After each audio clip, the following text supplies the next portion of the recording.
All right, ladies and gentlemen, this is a bit of a special episode. Nathan Burnett, episode 71. And as the name suggests, I got a special guest today.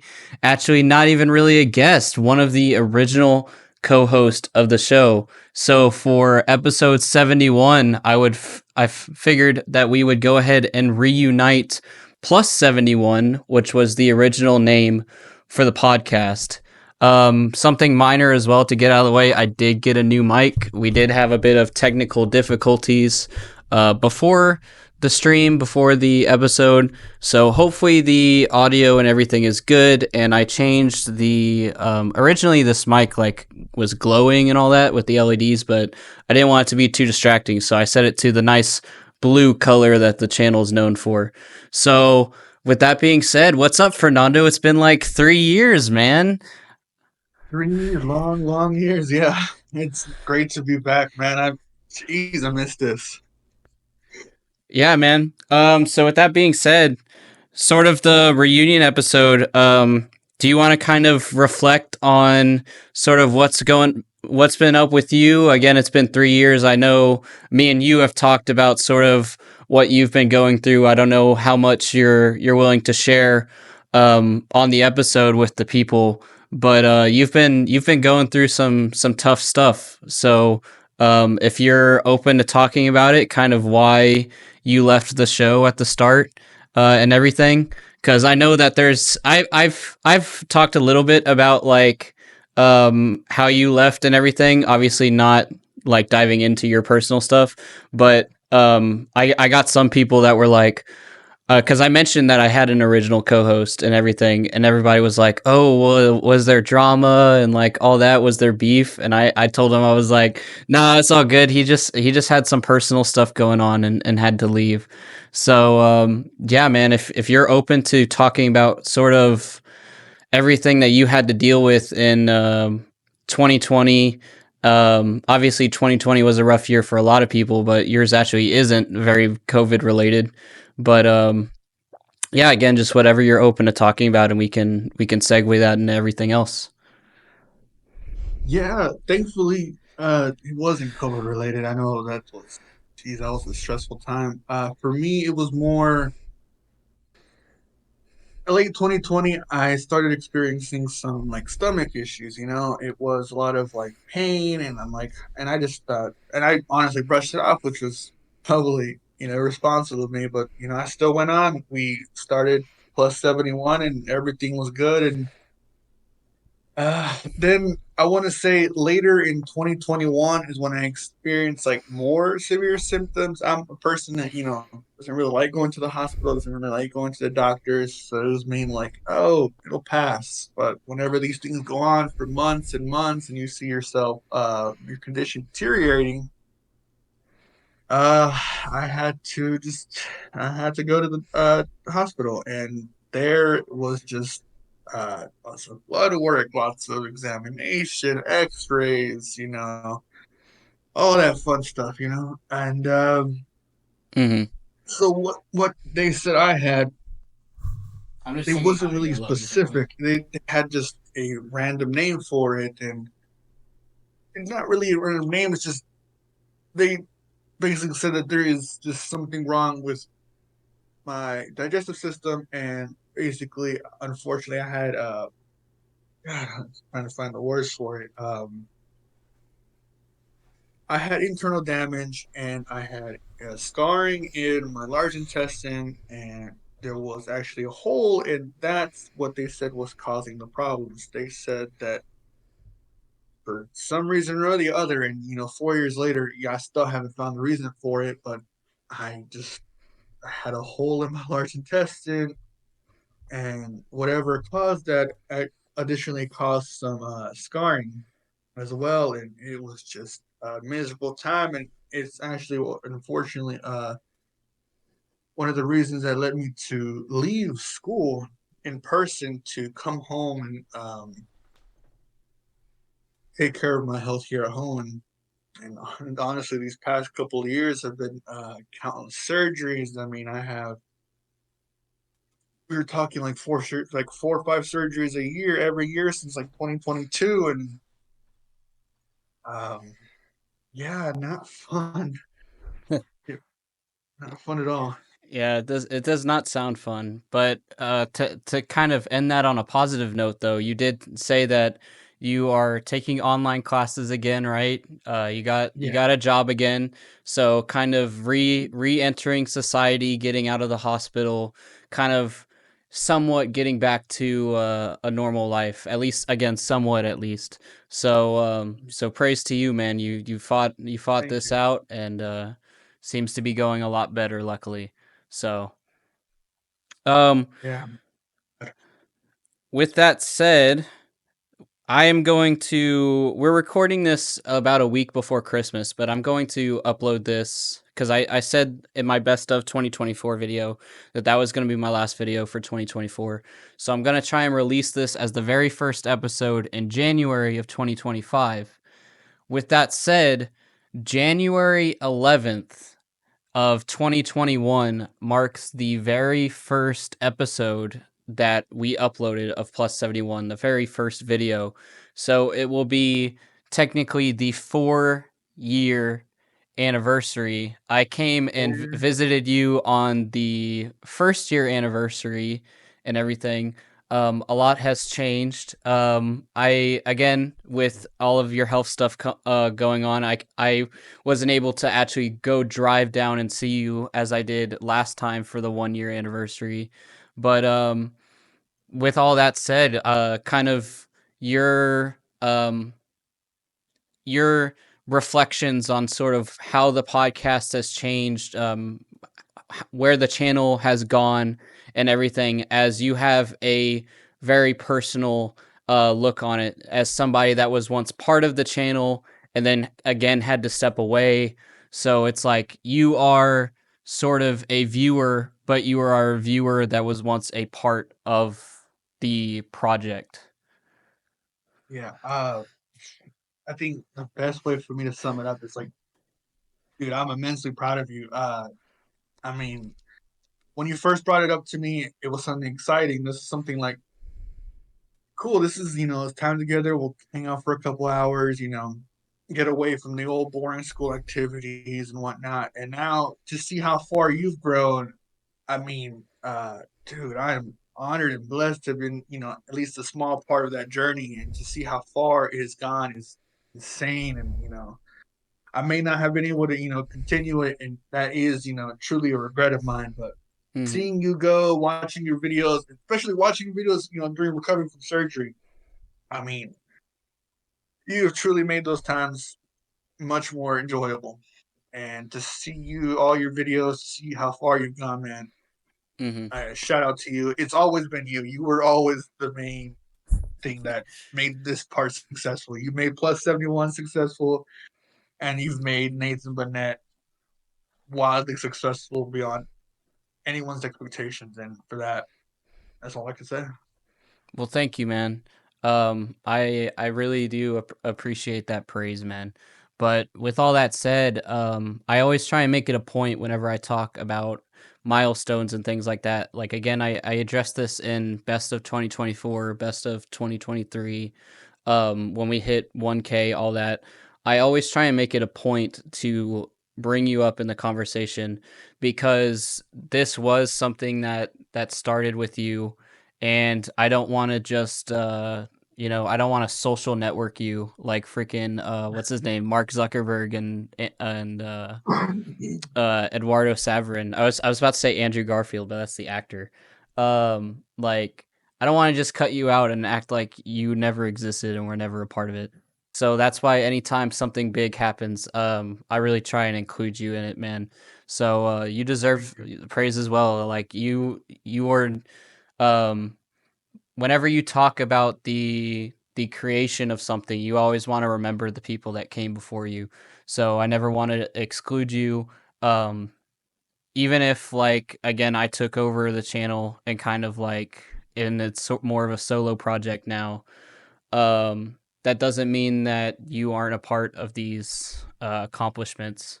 Because again, I know that you're watching the videos. Again, it kind of connects with the viewers as well, where it's like you're watching the videos, you're sharing the videos, you are helping get it out there and everything as well.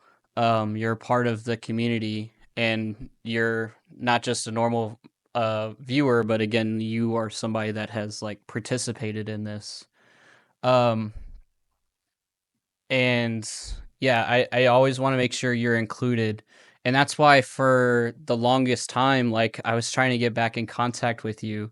So this is something else that I kind of mentioned on recording one time, but there wasn't really specifics on it. Was like for the longest time I was trying to like find you.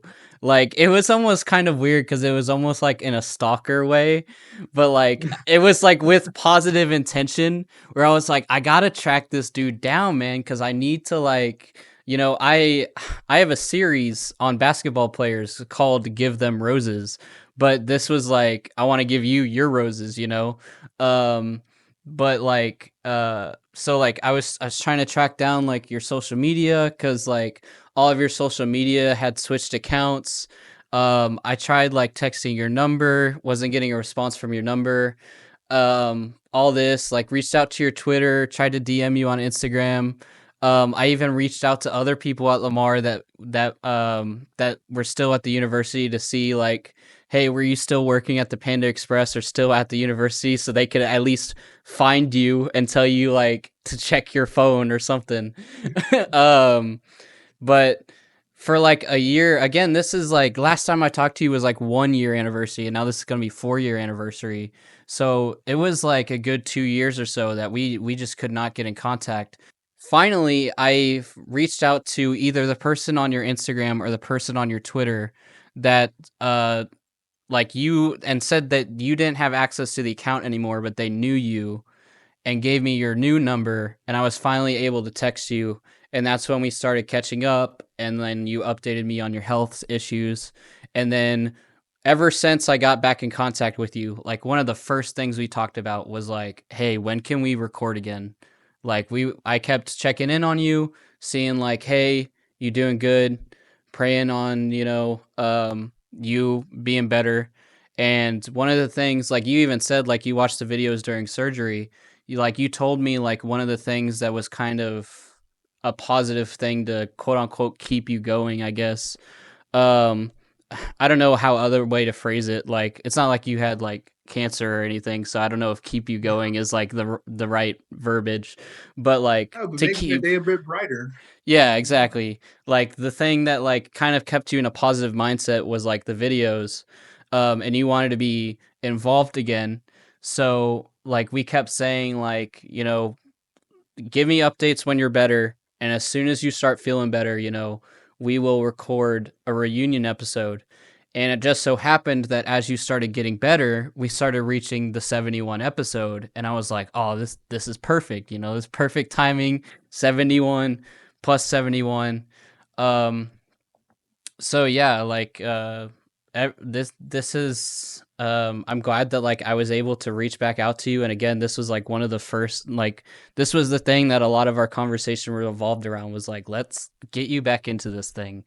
So everybody in the comments or wherever you're watching, give a good hands for Fernando for getting out of the hospital and all this stuff. So Yeah. um what else do I have on here? So again, if you have any more reflections on sort of how the podcast first started, again, like I've told the story many times about how I came to you and like wanted to start plus 71. But if you want to tell the story from your perspective of sort of how the podcast started and all that, that would be fun. And then we can segue that into some other stuff like nostalgia, how fast time passes, and things like that. Yeah, I remember we had obviously we both gone to the same school, and we ended up meeting. The, I would say the way we met was a tad bit embarrassing, but we think we laugh about it, to this day. But it ended up segueing into just us, hanging out more, meeting new people. Obviously, it's you're going from high school to college. You're trying to meet new people, trying to I guess, find yourself in a way and hanging out. And then, like you said, you brought it up. We had the whole area code thing. That's where we came up with the name plus 71.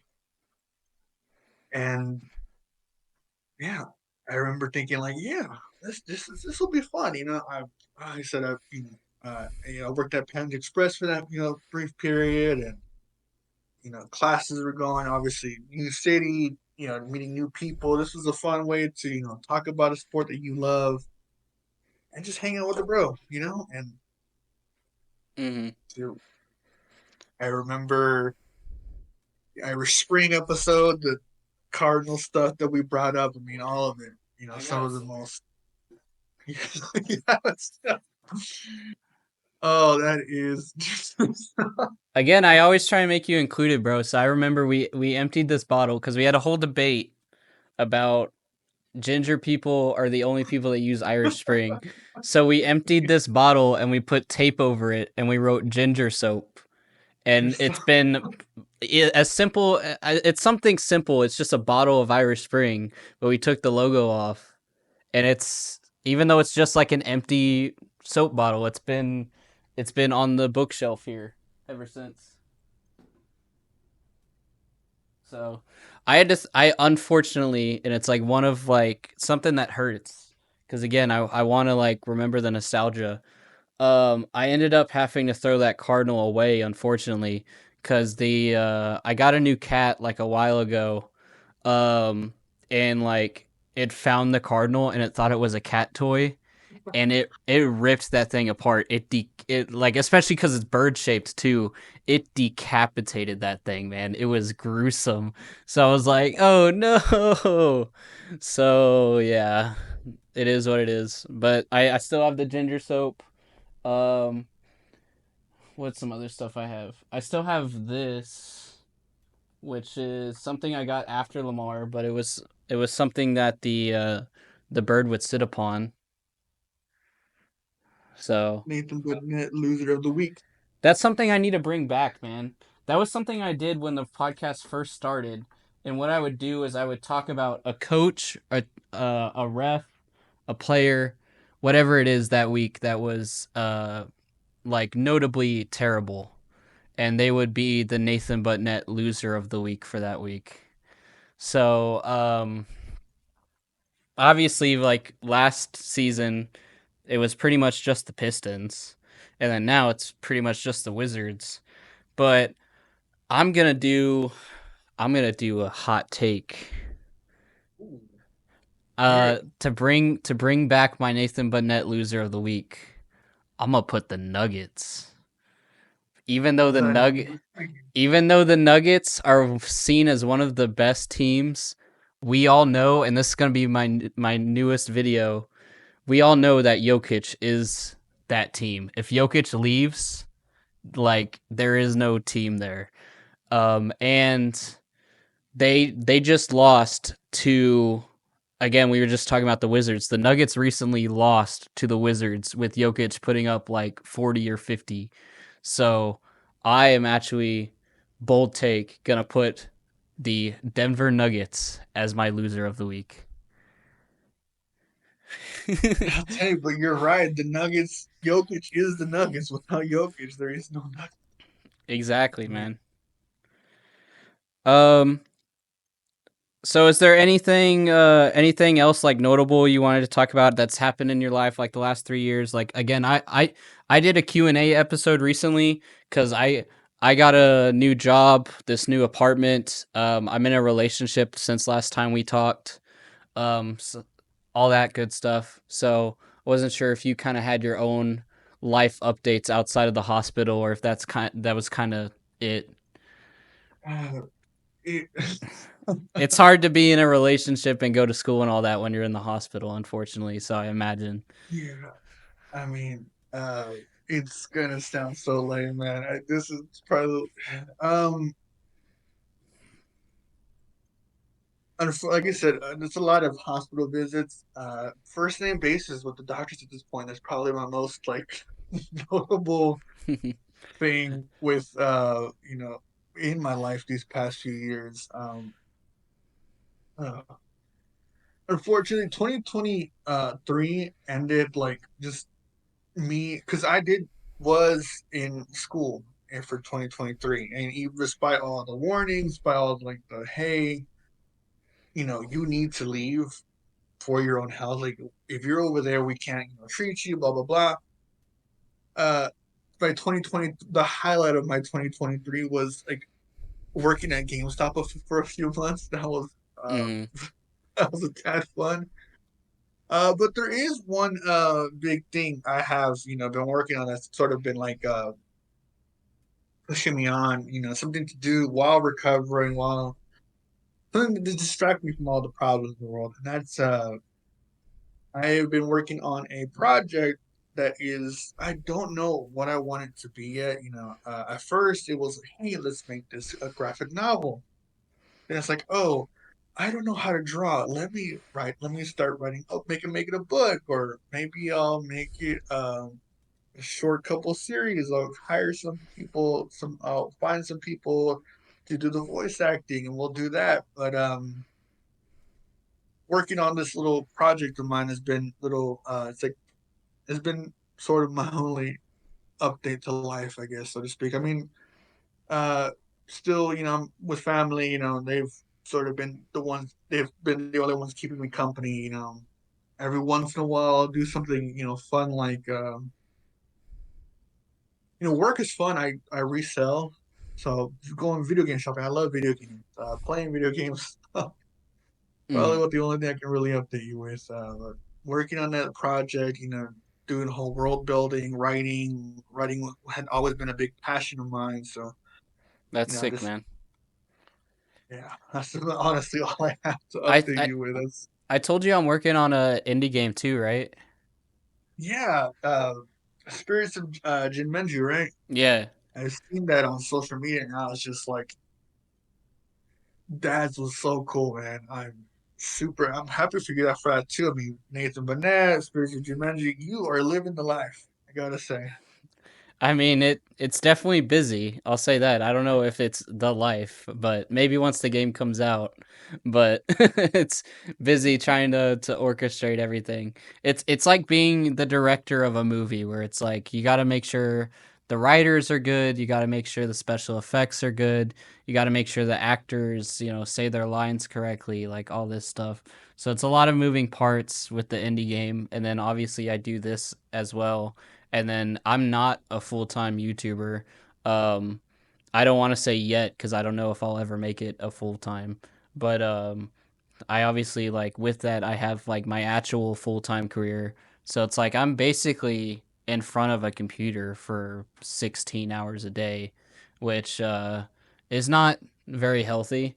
I mean, it's not putting me in the hospital like you or anything, but I mean, I to get a bit personal, like I was 180 pounds last year, and then I started, and that was an outdoor job, so I was eating really bad, but I was at least like exercising somewhat.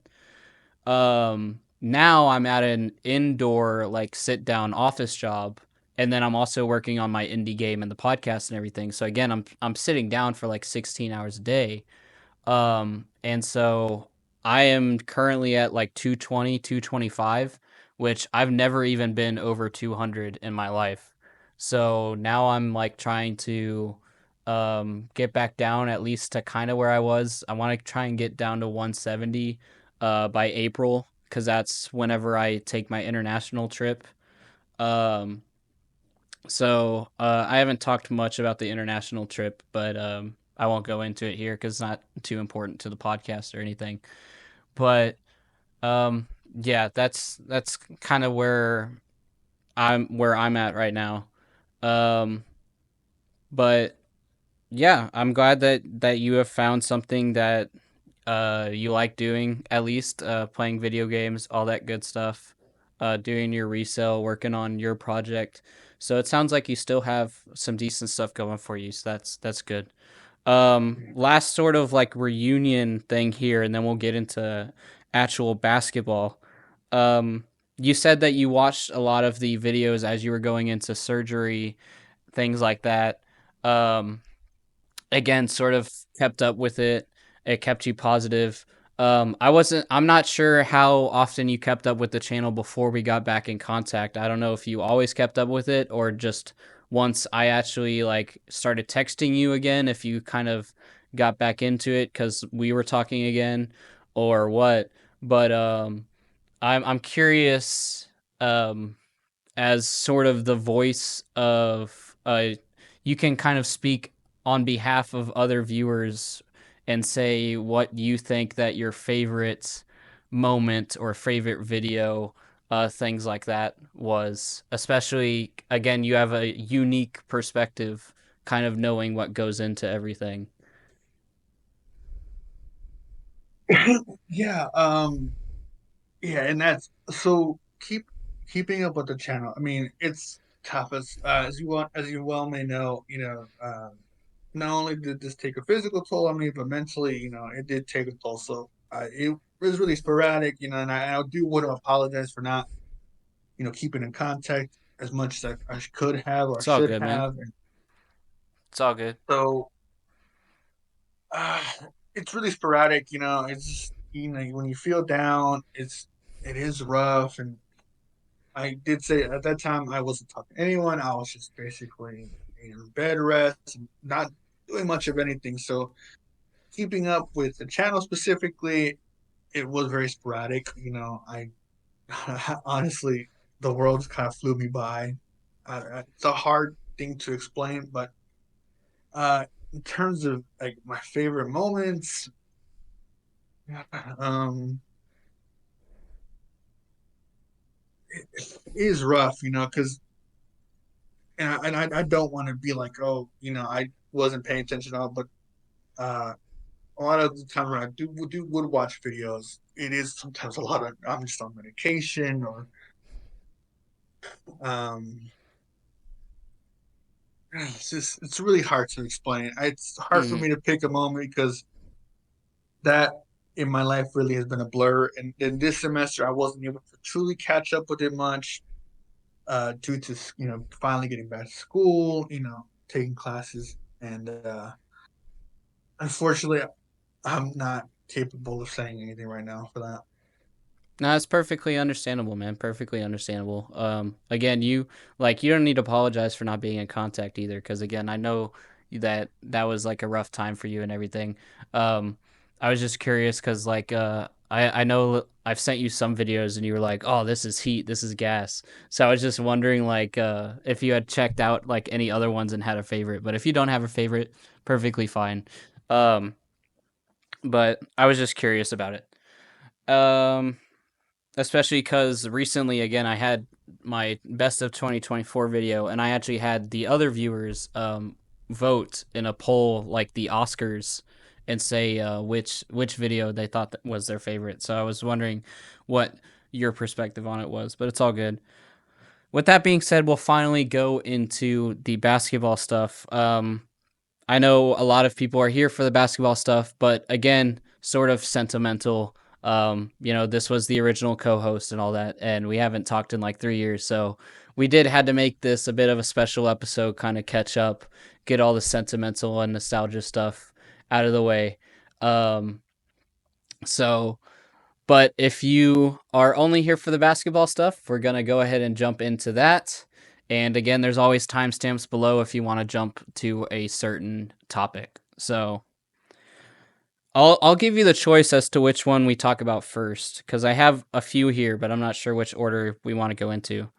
I have the whole Embiid drama. I have kind of what we talked about before, the Jokic and Nuggets issues.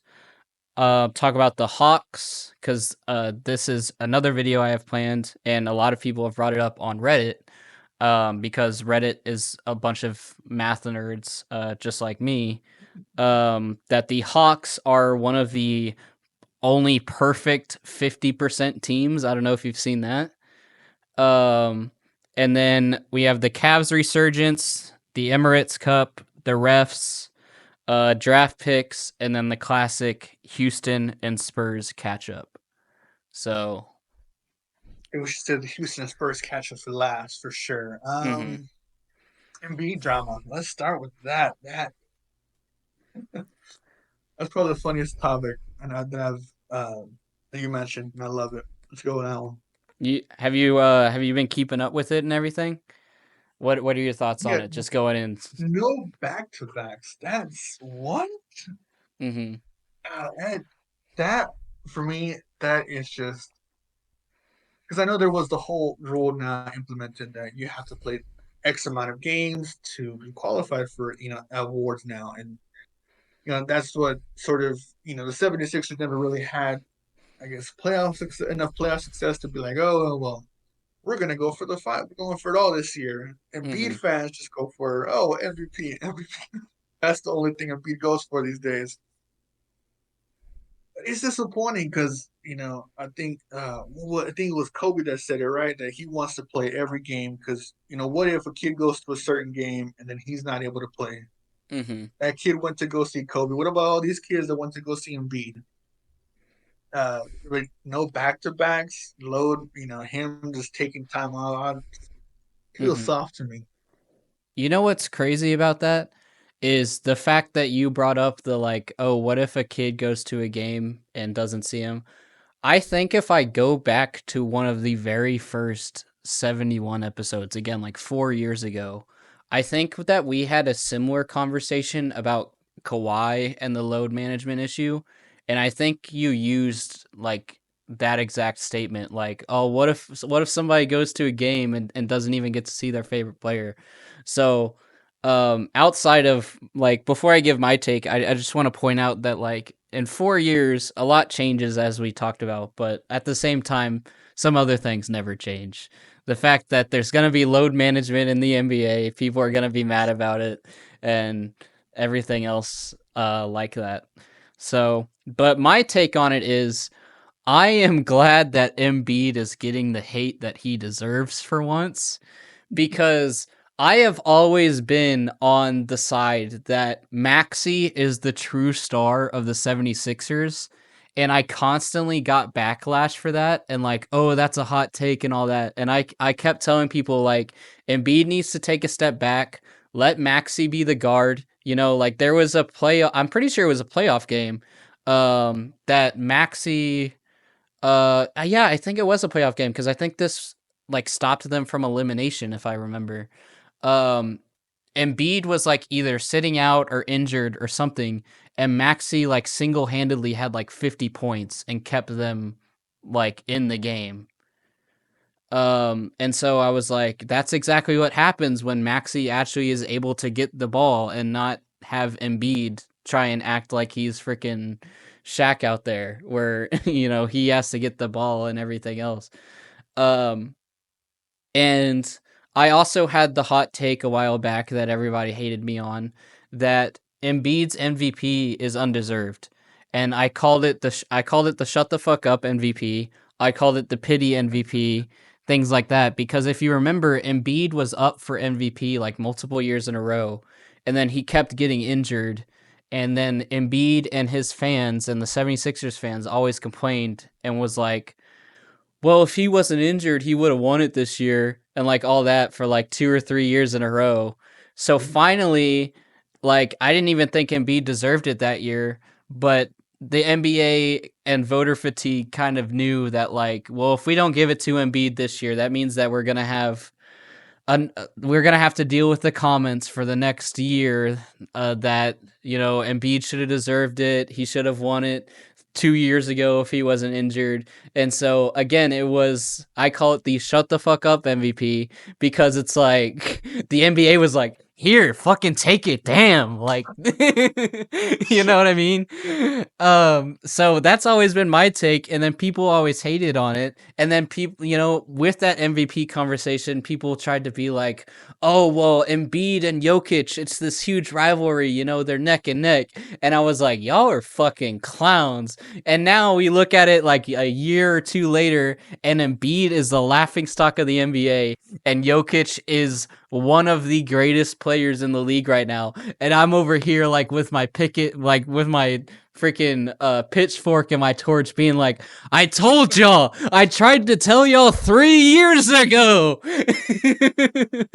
Like, it's just again, being a sports commentator, you always deal with stuff like that, where it's like you give a take, and then people are like, "Oh, that's so dumb," and then you get hate, and then you end up being proven right, and it's like, I told y'all.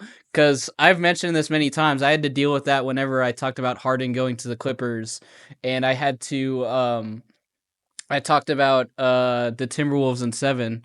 So I said that Harden was going to lose the first round with the Clippers, and then I had that's my most disliked video, because everybody was said that Harden was going to be their fourth piece and they were going to go to the conference finals. And then I even made a bet with some of the commenters, and I was like, I bet y'all they lose the first round, and they lost the first round. And then same thing with the Timberwolves in 7, because again, it goes back to the Nuggets, where like everybody was like, the Nuggets are the best team in the league. They like they're gonna go all the way to the finals, and they might even take the chip. And I told him, I was like, the Timberwolves are like number 1 or number 2 in defense. I was like, do y'all not realize that the defense wins championship statement exists for a reason? Because a lot of the time it's true.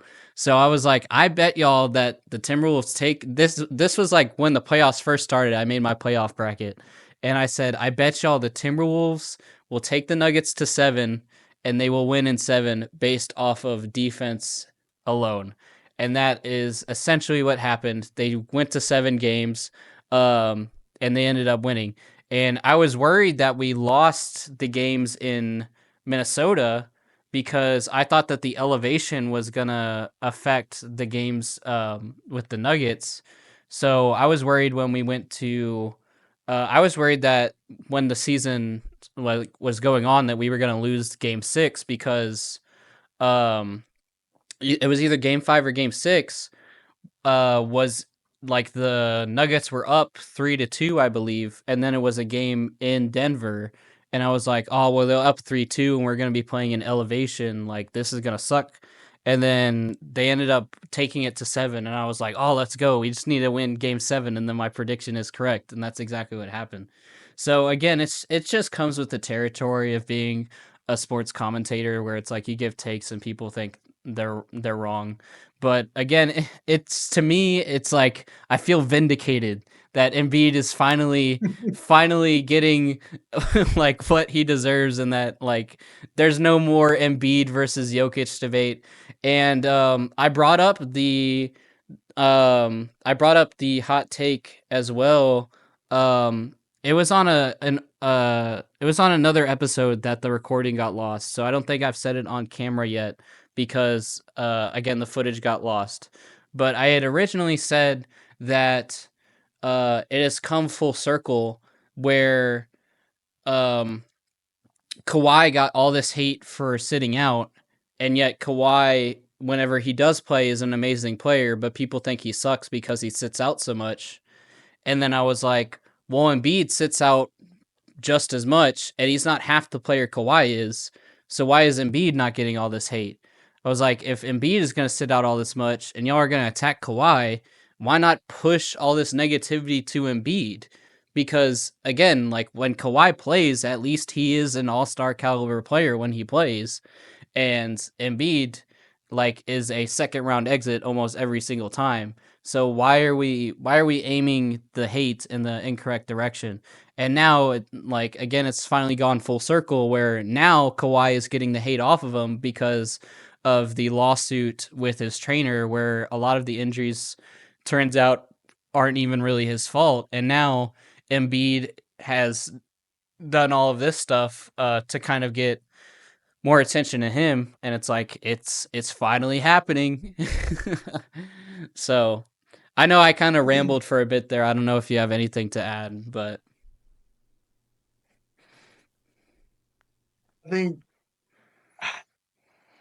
here's another, I guess, I think I wanted to add is just I think eventually with how Embiid saying that, oh, I'm not going to play back to backs, and when you're saying, oh, Maxey isn't a, further solidify that he is the guy on that team. This is his team. It makes you wonder if it's going to be another situation similar to the Anthony Edwards situation, where they got rid of Cat and just focus solely on Ants. Is could we possibly see a situation where maybe the Sixers say, "Hey, let's just focus on our guy, Tyrese Maxey here. Focus it all on him. We got a guy here who, sure, won the MVP. Sure, he's this guy. Top center, whatever. Maybe we trade him away and truly, build around Maxey's strengths. Mm-hmm. Maybe that takes them farther in the playoffs than the guaranteed second round exit that Yeah. Embiid is. That's what they should do, because if they lose Maxey, I guarantee you there will be so many memes about how the 76ers did not learn their lesson from Jimmy Butler, because I can't remember if I can't remember if it was with the Timberwolves or with the 76ers. But you remember that classic story where Jimmy Butler was like, "I want all of your third strings against your starters. And if I win, you put me in." He was like, "If I win, then you have to trade me, because I'm not getting my minutes, I'm not getting my pay, like the respect I need as the point guard." And then he dipped. Again, that could be on the Timberwolves. I don't remember, I but want to say it was. I think it was in the Timberwolves. okay. Well, either way, he played on the 76ers at some point. So it's like Yeah. the 76ers should know that history of Jimmy Butler. And then Jimmy Butler left the 76ers. So it's like league wide, that should be a lesson for you to respect your guards and the people that are actually putting up points for you. So if the 76ers lose Maxey, everybody's going to be like, "Well, y'all fucking wasted him." Like And all to it's so Embiid. ironic. Or go ahead. Oh, sorry. I said all in all for Embiid. They putting all this talent around him, and for what? Yeah. I Not focusing on Jimmy, not focusing on Maxey, putting all the attention towards Embiid. mhm. And I was going to say it's really ironic because like there are so many people that kind of still argue it. Like I see some people trying to defend Embiid still and be like, "Nah, y'all are overrating Maxey. Y'all are hyping up Maxey too much. Like like he shouldn't get that much playing time." But then those same people will like if Maxey gets traded, like flip flop and be like, "Oh, they shouldn't have gotten rid of Maxey. They wasted Maxey's potential and all that." Again, it just goes back to what I was saying earlier, where it's like, as a sports commentator, you always unfortunately have to deal with sort of those bandwagons and hypocrites and flip floppers, but it is what it is. So, um, but I'll go ahead and leave the Embiid talk there unless you have anything else to add, and then we can hop into the Jokic stuff. I think we said our piece on Embiid. We don't go back to back with Embiid talk either. Looks like Embiid. So with Jokic, I kind of already adjusted a little bit. I'm gonna try and keep my Jokic takes short because I don't want to give up too much of what I'm gonna say in the upcoming video. But again, we already said that Jokic essentially is the core to the Nuggets team, and without him there is no team. And I think Jimmy High Roller made a video where he dived further into this, and he said on with Jokic on the floor, the Nuggets have one of the best offenses. But then if you take the stats with Jokic off the floor, they are the worst team offensively in the league with like only 96 offensive rating or something crazy low like that. Um, and again, sort of a sneak peek for next video without giving too much away. I called it the modern day wilt problem because Jokic is playing almost 38 minutes a game and he's getting really gassed. Again, if you go back to the Timberwolves versus the playoffs, I was worried about the elevation affecting the Timberwolves, but instead, Jokic was the most tired in Game 7, And that's what ultimately led to their loss, was that it was like, well, we need to rest Jokic because he's tired. But if we rest Jokic, then we have like nobody else to defend or help put up points. And then the Timberwolves are just going to go on an insane run. So they were kind of damned if you do, damned if you don't. And they just kept Jokic in. And like you could tell that like he was like jogging by like the third or fourth quarter because he was just gassed and he was tired, but it was like there's nothing you could do. And I compare that to Wilt Chamberlain because with Wilt, he was playing something like 42 minutes a game. He was playing basically the entire game, every game, and again, he was the offense for every single team he was on because he was averaging 40, 50 points per game for a whole season, while Jokic is putting up some 40, 50 point games every now and then as well. Obviously not for a season, but still, 56 career high the other night. And with Wilt, um, people could really strategize against that, where they just sort of started attacking Wilt and focused on him.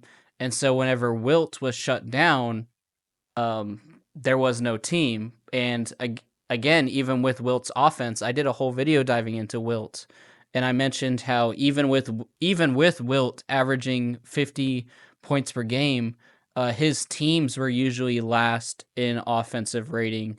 And of course, he often got beat by people like Bill Russell and the Celtics because they had a more balanced team.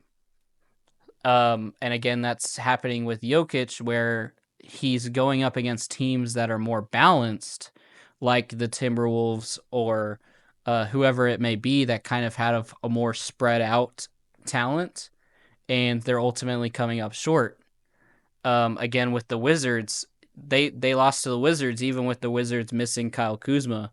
So I don't know. That sort of sets up where my head's at and what my take is, if you want to build off of it. I mean, you're. I think you're in. On top of that, I think going back to your damned if you do and damned if you don't point. Yeah, rest Jokic, which truly what he needs. I mean, you push him too hard, he'll give up on basketball. I mean, other hobbies anyway. This is just a side job, honestly.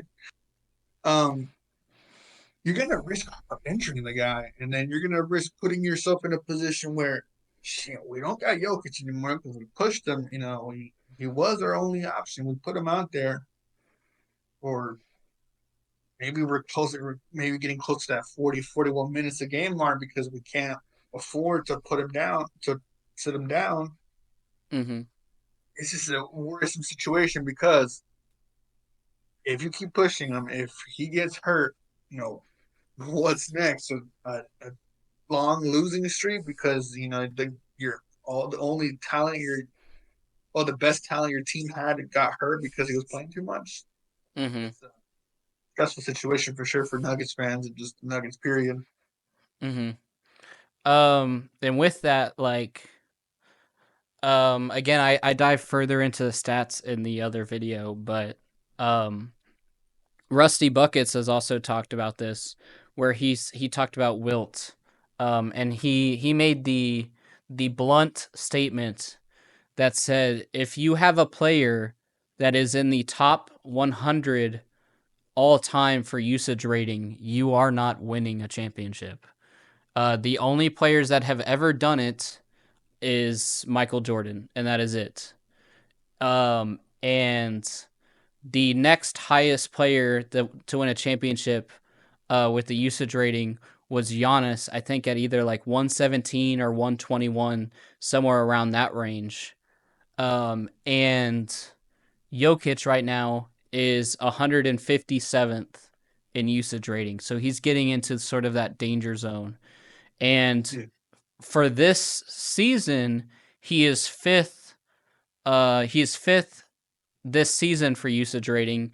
The only people above him are the typical suspects that are also usually in the MVP conversation, which is SGA, Luca, LaMelo Ball is actually number one in usage rating, which is why he's talked about. And there's a bunch of trade rumors with him right now, because kind of like Jokic, he is like basically the team for the Hornets and the only player that can actually play on that team, basically. Um, so, who else is up there? That's three. So there's one more on top of them, but I forget. I think Yeah, it might Steve be Mitchell. Giannis. I think. And then all time, there was another usage rating stat that I looked at. It wasn't all time, and it wasn't all time, and it wasn't for this season, but it was another one, and the highest was Mikal Bridges because he's known for again playing in every single game that he can, and then Jokic is somewhere around like the 40 range. So like um his usage rating is really up there. And again, it's like you need players that sort of divide out that usage rating if you really want to win a championship. Um and yeah, they really need like I don't want to say like quote unquote they need more help because they have players like Jamal Murray, they have players like MPJ, they have Russell Westbrook now, but they need to somehow fit those pieces together. Because again, with Jokic off the floor, they're only averaging 96 points per game, which is like in today's NBA is atrocious because the league average hasn't been under 100 since either the early 2000s or like the late 90s. So, um, yeah, it's pretty bad. I mean, obviously you can make all the jokes about MPJ where he doesn't pass and all that.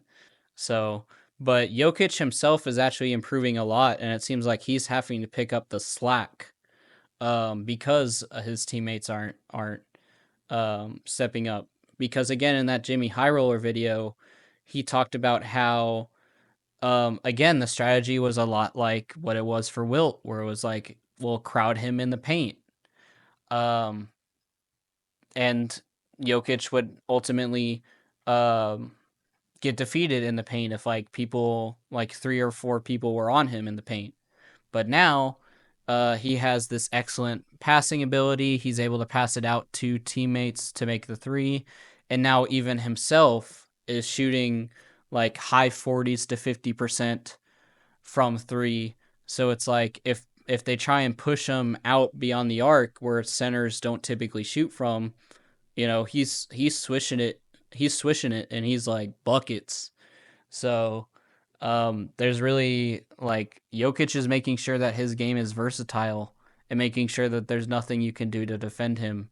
But again, if he needs rest and he needs to get off the court, then the other All team that ends goes up away. going on a 20-point run or whatever. So, all right, anything else to add, or you want to wrap it up? We'll wrap it up on that and save it for your video. Um, okay. I don't know how much time you have, so if you gotta head out at any of these topics, just let me know. But we got the Hawks. You looked confused when I first said this, so you may not even know about this. But the Hawks are one of the perfectly 50% teams for almost their entire franchise history, at least the past 40 years. So in the last 1,520 games, something like that, they have won 760 and lost 760, something like that. And this season, they are one of the only teams that has beaten the Cavs, and yet one of the only teams to lose to the Wizards. So they are perfectly flippy floppy and perfect 50%. And I want to make a video about it called The Hawks Anomaly. And I want at least your theories or your hypothesis, your take as to what could be causing this.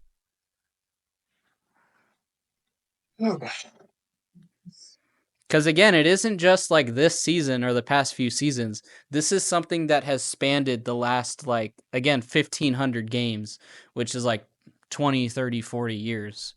So Yeah. that's the crazy part about it. Again, that's why I call it the Hawks anomaly, because it's like this mathematical impossibility. You're like, what are the odds of them being perfectly just mid? Yeah. uh, I guess I'd say this. You've got just the city of Atlanta period. The Atlanta Falcons, cursed 28-3. Atlanta Hawks, perfectly made. The city of Atlanta, my theory is the city of Atlanta sacrificed those two teams in order for the Atlanta Braves to be a good baseball team. That's my theory. are are the so again, you're more into football than I am. Like I think you're even wearing a Texans jersey, it looks like, aren't you? Yeah. Yeah. So are the Atlanta Hawks like really bad and are the Braves really good? Because then that would make it even funnier if like they have a really good team, a perfectly 500 team, and then a really bad team. Because then that means the city of Atlanta as a spectrum are perfectly 500 as well. Because then you have the winning team, the mid team, and the losing team. Yeah, no, I mean, yeah, you have perfectly mid, which is the Atlanta Hawks. You have just disappointment after disappointment for the Atlanta Falcons. I mean, no, I mean, like I said, I went back to this Super Bowl, the 28-3. Them just missing out on like star players, them just not being able this mid, this it's a strangely just off. And then now you have a bad team, a mid team, and a good team. hmm Perfectly balanced as all things should be. Yeah, I was about to say the Thanos line. Well, that's crazy. That's something I didn't even know because again, like basketball is the only sport I focus on. So maybe I can tie it into maybe Atlanta as a market, or like as a city, and maybe the Braves. You're saying is the good team, right? I assume that's baseball, right? Yes. So maybe I I'll wouldn't do. know anything about hockey or soccer, so I wouldn't know if they have a soccer team, if they're good or not, or Yeah. any hockey team. So Well, I'll do some research into it and maybe again I haven't researched it, so this is purely a hypothesis that I'll have to either prove or disprove.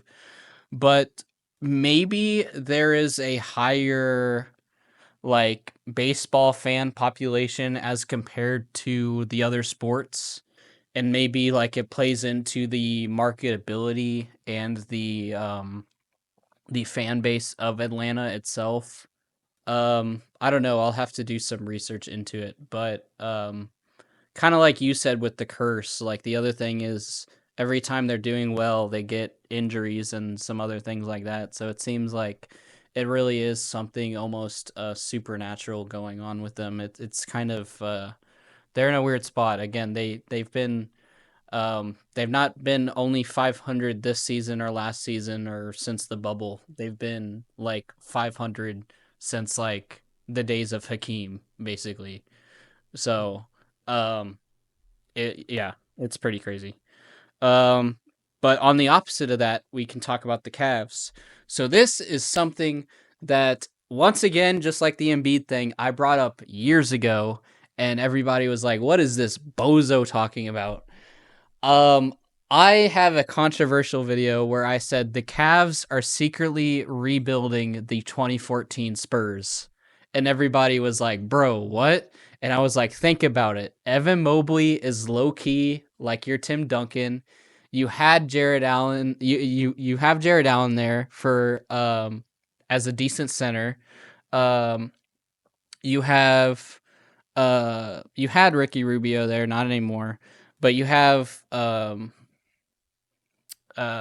Garland, that I've said, and Swiss Eel, who's another guest on the podcast, has said, in his words, to quote him, is a Garland is a mix of Tony Parker and Kyrie. Obviously, like at a smaller level. Um, and then you have Donovan Mitchell as well, who's another point guard. So, and the way I see it, they've been playing a bit of team basketball and everything. But at the time I made that video was whenever like either that same year or the year after they lost to the Nets in the play-in. Um, so everybody was like, "Oh, this take is completely like uh wild. Like the standings aren't backing up what I'm saying." And I was like, let's give it a few years. Let's give it a few years. Like, hold up. Like let me cook, guys. Like before that was even a meme. I was like, let me cook. Like just wait.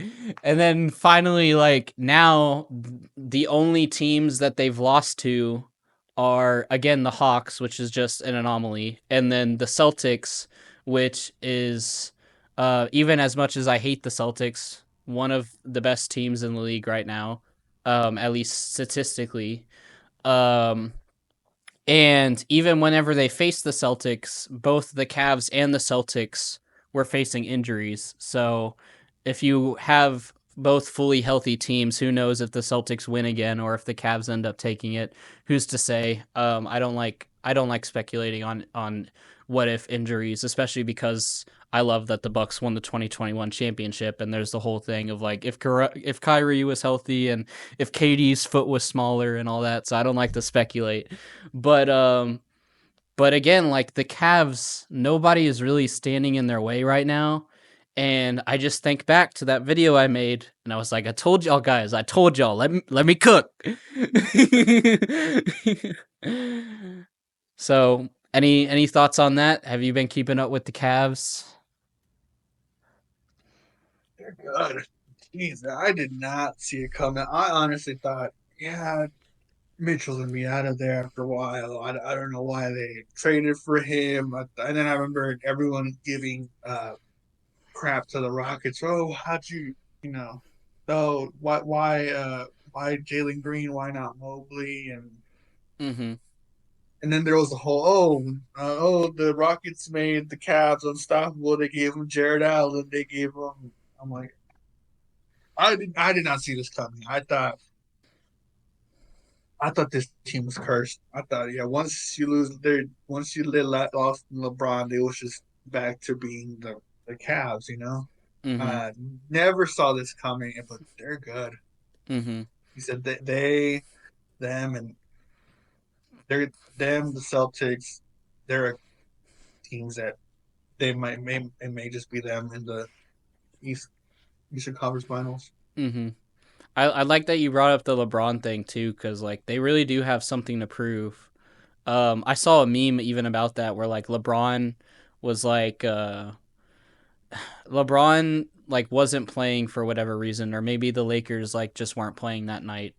But he actually like sat in the like on court side and like in the stands kind of and watched the Cavs play, and like people were kind of attacking him like on social media and stuff like that, like don't come back to Cleveland now, we don't need you anymore, and like stuff like that. Like don't ruin this core that we finally built after you left and stuff like that. It's like it's like don't take back your ex kind of like Yeah. um but and then also with the trading stuff, again, it was kind of like that let me cook scenario where like I remember I was on a podcast with these people called Up the Score, and I there was a bunch of trade rumors with Donovan Mitchell and Garland. And this got brought up about like, oh, well, which one do you trade? Do you trade Garland or do you trade Mitchell? And I made the take that I was like, no, I think this team can be successful. I said I think you hold off with pulling the trigger. I know that it's been several years where this team hasn't worked out, but just give them like one more shot.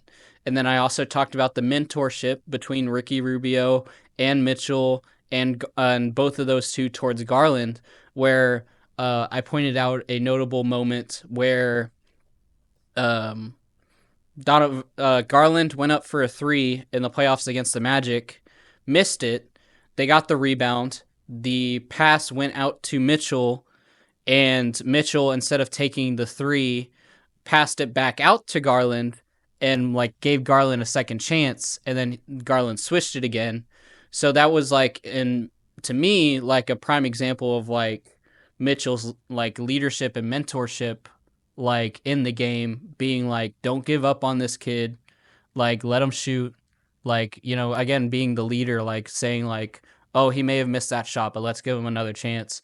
And then also like a way of indirectly talking to Garland, being like, don't doubt yourself, shoot it again, like realize like the mistake you made the first time, try it again. And then he ended up making the shot. So it's like, to me, I was like, I know that everybody has their doubts, everybody wants to break this team up, let's give them one more chance. And then, of course, I got like a bunch of hate for that, where people were saying like, "Nah, you got to break it up. It's been 3 years. We gave them a chance, you know."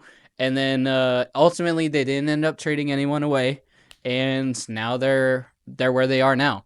So again, I just want to give my little, obviously lighthearted, because I don't want to attack the viewers, but my, in a lighthearted way, throw my little "told you so" out there. So um, but yeah. Anything else on the Cavs, or They're legit. I know LeBron's looking at him right now like, man, what if I go back a second time? especially because Kevin Love was Trade there? trade going away, form my own super team, do it all over again, and then leave and yeah. Dude, I saw a hilarious meme the other day.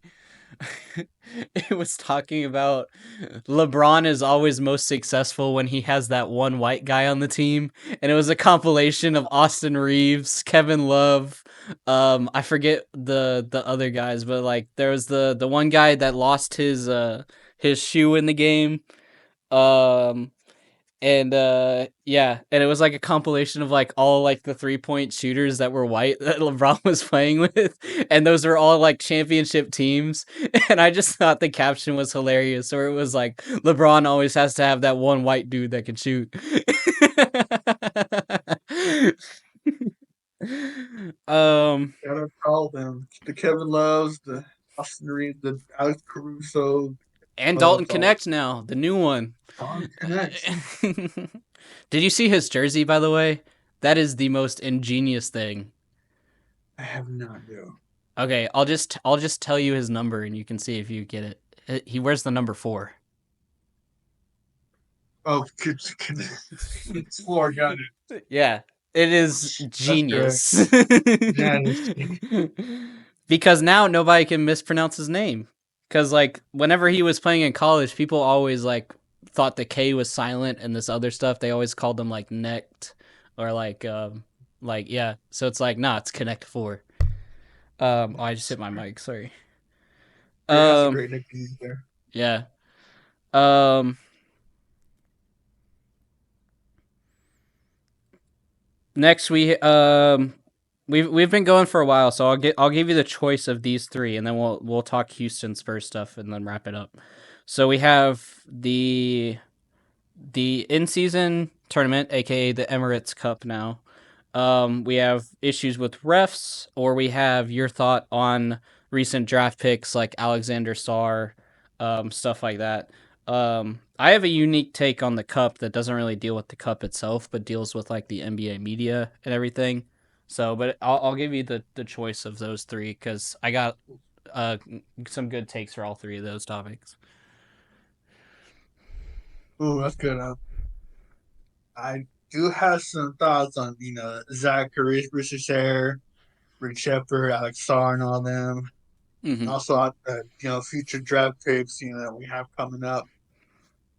But the Emirates Cup, especially with how the Rockets have been doing, just Yeah. the whole concept in general. Yeah, the Emirates Cup. Let's talk about the Emirates Cup. That was such a cool concept that just well, I know some people call it a whole Hail Mary, so to speak, just to drive up ratings, but I Mm-hmm. like the concept. I like, you know, pushing competition. I like seeing this is a chance for teams to push that extra mile, see what they're really made of. Mm-hmm. Um, do you have any more takes on the cup? Because I have again my takes more related to like NBA media, so this will probably get us on a tangent. So I just want to make sure. Yeah, I guess the same. Looking at it, it's just like I said. Look, going back to it, it's seeing what teams are made of, and just seeing how it's more attention now. It's more attention on teams, and seeing recently my Rockets finally beat the Warriors. That was just Mm-hmm. so good inside. But like I said, I love the concept. I love just the extra competition it brings about, and it's just now teams will be going to Vegas. Let's see who wins it all, and Mm-hmm. maybe that's gives teams more confidence. Hey, we won this Emirates Cup. Maybe this is a sign of what's to come, and I like that. Mm-hmm. Um, it, I just thought of it now that you brought it up. The Rockets won against the Warriors, and I know that because Steve Kerr was complaining about the fouls, but I think it's poetic justice, given that Harden Game 7 versus the 73-9 Warriors. The y'all have always had a bit of a rivalry, just like the Spurs and the Rockets. So again, it's sort of poetic, but my take is that NBA fans sometimes seem like they can truly never be happy. Um, and what I mean by that is there were so many changes to the All Star game this year that the so many people asked for changes the All Star game. Oh, let's do this, let's do that, let's make it better by doing this, and people were saying like the All Star game is chalked until they make these changes. And then they went ahead and made those changes, and then people were saying that the All Star game still sucks and like all that. Um, and then relating it to the Emirates Cup, there are still obviously some people that they talked about. Oh, I want the regular season to be more entertaining. Like everybody only watches playoff basketball. We need something exciting for the regular season. They bring in the in season tournament and the Emirates Cup, and then people are saying like, "Oh, it's lame that they had to do this to save their ratings and make like regular season actually matter." And it's like, bro, they did exactly what like you asked them to, and then even further, like there was people were talking about like, "Oh, we should bring back the personalized NBA Finals courts." Like, I want the NBA courts to be more unique and personalized and like um and all this to be again like more fun and more eye-catching. And so they do that for the in-season tournament where they have all of these custom courts for the Emirates Cup and the in-season tournament. And then all these people are complaining like, "Oh, these courts look ugly. Why they're an eyesore? Why would we bring in these custom courts? Like, I'm a why?" huge fan of the custom courts. Yeah, They look beautiful, I've seen all a of lot of them. people complain about them, like especially like Steve Kerr even complained about it because they were playing the Nuggets and the Nuggets one has like this big yellow light that like was he said was burning his eyes and all that, and the fans were like agreeing with him where they were like, yeah, the Nuggets court is ugly and too bright and like stuff like that. So it's like people are hating on the custom courts, and it's like again it's like I want I if Adam Silver were to come out and say like what I think he should say, which is just coming out and being like, "Look, y'all literally asked for this. I'm doing what y'all want and y'all are still complaining. What do you want me to do?" Like I could honestly fully agree with him and understand that. However, there are still major other problems with the league where fans have complained that he hasn't addressed, which is obviously the ref issue, and now you have the whole streaming services issue. But that's a topic for another day. But in some capacity, there has been a lot of things that I can commend Adam Silver for trying to appease the fans. But it seems like whenever he does, people just completely revert and are like, why'd you do that? And it's like, because you asked. It's like, uh, my girlfriend's been obsessed with SpongeBob lately. And so it just came to mind. It reminds me of like the whole thing where Mr. Krabs is trying to impress Mrs. Puff and he tells SpongeBob to go buy something. And then whenever he buys it, he's like, "Why are you spending me money?" And then SpongeBob is like, "We're not talking about this or this. We're talking about this." It's like the same exact thing with the NBA right now, where like the fans are like, "Hey, can we do this?" And Adam Silver's like, "Yeah, sure, we'll do that." And the fans are like, "Why the hell did you do that?" It's like, because you asked me to. A great analogy. I could not have said it better myself. I will be right back. My computer's a tad old. It needs to charge. It was at 100 before we started, and it is like a 7, I think. I'll be right back. Okay, you just plugging it in or you leaving?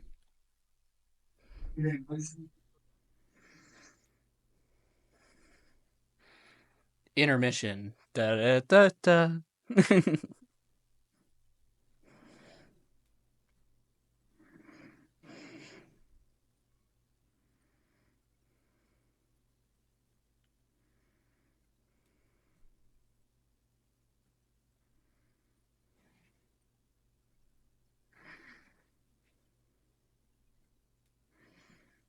There you go. All right, we're good now. All right. Intermission over. Okay, so you heard all that. um.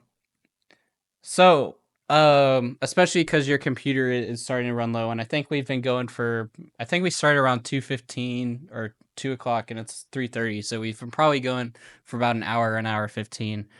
Um, we'll wrap it up with classic Houston and Spurs talk. How the podcast very first started. Again, last time we talked was 3 years ago, so a lot has happened since then. As for the Spurs, traded away DeJounte Murray, got Wembanyama, um, and That would then hurt. got Stephon Castle, who I think Stephon Castle and the 76ers rookie, I think McCain is his name, Jared. I think him and Castle, I think are the two candidates for rookie of the year. But I think I texted you during the draft lottery whenever the Rockets lost the draft lottery. But again, we haven't had you on camera since then. So thoughts on the fact that we got Wemby, you didn't. Go Spurs. Your thoughts on Wemby so far, being 2 years in, all that good stuff. Thoughts on the Spurs in general. Um, thoughts on the Spurs in general. Um, Popovich had a stroke. There's a lot of talk about because again, it's been like 3 years. So just in the span of 3 years, all your thoughts on the Spurs, your thoughts on the Rockets, and I'll just bounce off you, man. I will say this. That draft, I remember. I had a surgery. I was that surgery. I had a surgery like I want to say a few days before that lottery, and I remember that was the one thing I was watching because I mean, as well as Wembanyama. I mean, I think this was more hyped than the Zion Williamson. Zion coming in. I mean, this was just up there with like as a prospect, he was so like hyped up. Mm-hmm. This was, the Zion situation. This was the LeBron situation. I mean, he is Victor Wembanyama, and I remember thinking to myself, I swear, and I did think of you the entire time, That's and I'm good. like, I swear, I'm like, I was thinking to myself, like, if we win, I'm gonna say something to him. Just to tease, just to tease. I'm not obviously not gonna be like, oh, a jerk about it or anything, but Mm, and then obviously we get what pick 3 or 4? Yeah, 4 or 3. I can't remember. I think that was the we took a man in Cam, mm-hmm. and that was the Cam situation was a whole separate thing. But seeing Wemby celebrate whenever the Rockets got like the third or fourth pick, him going like, "Oh yeah, let's go." I'm just like, come on. I was so like heartbroken. I thought, oh, this is the rebuild is complete. We're gonna have Şengün, Jalen Green, Jabari, and Wemby, and we're gonna sign Harden, and we're gonna do this, and none of it ended up happening. He ended up becoming a Spur, and seeing him just completely dominate from the damn get go, it hurts to see. I was and um they're building something special over there in San Antonio. I mean, with Wemby as your focal point, mhm. uh, the window is always going to be open as long as you have him. And they're building such a town. They're gonna build a monster with him. And I'm just hoping that maybe the Rockets do something before that. Before the plan is finished with the Spurs, like how he said, "Oh, give them a few more, give the Cavs one more year just to give them one more shot." When the Spurs are done, they're gonna be a damn powerhouse, and hopefully the Rockets win one thing before that because I know it's just gonna be a lot of this like the road to the finals leads through Wemby and the Spurs. Mhm. I feel like we're slowly approaching that, Yeah. fortunately. They even had CP3 out like the last couple games if I remember, and they still have been producing with Stefan Castle and Devin Vassell, which again, I think the whole point of having CP3 there isn't necessarily for CP3 to be like our go-to point guard. Which I mean, obviously he's considered the point god and all that, but Yeah. but I think we took him with the idea knowing like, oh, we won't necessarily get to the finals with him, but at least he will be able to pass on his knowledge to the other guards because he's older in age. And I think we're seeing that development and mentorship in Stefan Castle, which is really good. So, did you see their nickname by the way? Of CP3 and or the Spurs or CP3. No, the so Stefan Castle is his last name is Castle, and Uh-huh. Wimby is known as the alien. So, what is an alien castle? Alien Castle. They anytime Stefan Castle and Wemby are together in the game and put up like more than 20 points together, they call it the Area 51 game. that's that's a perfect nickname. I like that. The Area 51 here. um That, yeah. But again, like more recently, or actually no, we can keep it further back. What did you think of the whole DeJounte Murray trade, especially now that he's not even on the Hawks anymore? Now he's going to the Pelicans. And then once we talk about that, we can go more recent history, talk about, again, Popovich's stroke, who you think should be maybe the new coach for the Spurs. And then we can flip that around and talk about the Rockets, since, again, with Wemby, we're kind of focusing more on the Spurs, but we can flip that, talk about the Rockets as well. just like I said, they got a core. They got a core going. I know you already mentioned, Cass. You mentioned Vassell, Wemby, and going back to that, bringing in CP3. Everyone thought, I'm sorry, we were talking about John Murray. I'm so sorry. We were talking about John Murray. I'm a moron. It's all good, bro. John Murray. John Murray. Props to Popovich for keeping a guy like DeJounte Murray to be so level-headed. Hmm. I remember just thinking, oh, well, oh my gosh, the Spurs. It's like, whoa, what are the Spurs thinking? They traded him. Now you got a great pair in Trey Young. You got a DeJounte Murray. But then all this drama starts happening. It just blows up in their face. You just the Atlanta curse. I predicted Yes. that as well, baby. And I'm I'm the just prediction I master. remember just like I thought I generally, and I'm being completely honest, I generally thought this was a boneheaded move by the Spurs DeJounte Murray was still, young enough for him to be a part of your future moving forward.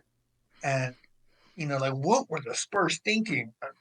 The Spurs were playing 4D chess while everyone was playing tic tac toe. I mean, I guess Yeah. this is an inside job. We sent DeJounte Murray to just basically blow up the Hawks, and now he's with Never New doubt Brian Orleans. Wright. Never doubt Brian Wright. He is And the now he's with New godsend for the Orleans. Spurs. The only time we can doubt Brian Wright, which I already know you're gonna be like, "Oh my god," at this response, because like we won't even get into it. But the only time we can doubt Brian Wright is the primo pick, just because we didn't do a full evaluation on his activities. That is Yeah, we the won't go there. but that is the only time we can doubt Brian Wright. Before he did all of Reserve those free. things, he was a really good pick for us. And then yeah, we know how that turned out. Again, we won't go into it, but he Trust me, he I know. is The crazy at Rock. trades. I know how it feels to like a guy like that and have it all blow up in your face. Trust me, even as a Rockets fan, APJ, Hmm. budding star, something bad happened, and there you go, gone. Hmm. So, So again, we can kind of finalize the Spurs stuff with Popovich's stroke. If you think there's a good replacement for him, because again, I don't think he's really going to come back to coaching, considering that this a stroke affects like your mental state, your mental capacity. So they're probably going to try and find a replacement soon. So who you think? Thoughts on Popovich's legacy, even as a Rockets fan. Sort of who you think best encapsulates his way of coaching. A good replacement for him. Things like that, and then we'll leave it there for Spurs stuff, and then roll that into Rocket stuff, and then that'll be the last thing we talk about. yeah, man, and prayers up to Coach Popovich, the guy. Uh, I mean, I'll just come on and say he is the greatest. He is the GOAT when it comes to coaching. I know there's, you could shoot at a dozen names out there, but I mean, the Phil Jacksons, I mean, we never had a coach like that. The Rockets, I mean, a coach of that caliber, I don't think we'll ever have a guy like that. We maybe had, we had, D'Antoni, we had, Coach Tomjanovich, that's Rudy T, and we've seen, and Houston fans have seen their fair share of like good coaches, Mm-hmm. but none of them, that's like a whole legacy that Coach Popovich put out. What he did, he's up there with the greats, and it's unfortunate. I mean, I'd love to see him, come back to maybe a similar role that a guy like Brad Stevens has for the Celtics. Maybe he's a senior advisor. Maybe he, more of a. I mean, maybe not necessarily the guy who's building the roster moving forward, because like you said, maybe a stroke is something that affects you mentally, and this is not to say that Coach Popovich is just done from basketball. He's still a legend. He still has a lot left to give to this amazing sport. So I'd love to see him come back to the Spurs, maybe in a smaller role with limited responsibilities, to where maybe he not say he has the final say so, but maybe he's someone that they go to and say, hey, the draft is here. We're thinking about players X, Y, and Z. What are Mm-hmm. your thoughts on it, coach? Or hey, we're gonna sign these play. We're thinking about signing these players to bolster our roster in free agency. What do you think? Or hey, the draft is coming up. Who do you like? Free agency is coming up. Who do you think? And then we'll take your advice and use it to build up this team that you've left for us. Mm-hmm. That's what I hope to see out of Coach Popovich moving forward. Mm-hmm. And I mean, but in terms of replacements, I mean, that is rough. It's just um, who's brave enough to step in those shoes and really fill those shoes. Because no one's gonna replace him. No one's gonna do what he Hmm. did for the city. But hmm, I personally like. So I proposed this on a different um sort of podcast. So um not to go off on like a tangent, but just to kind of explain. I started another project with some other old guests of the podcast, and the premise is that we keep episodes to under 15-20 minutes, so it's less of a commitment, and because of that, it's called Shot Clock Talks. So kind of like the shot clock, you gotta get your take in within the time period.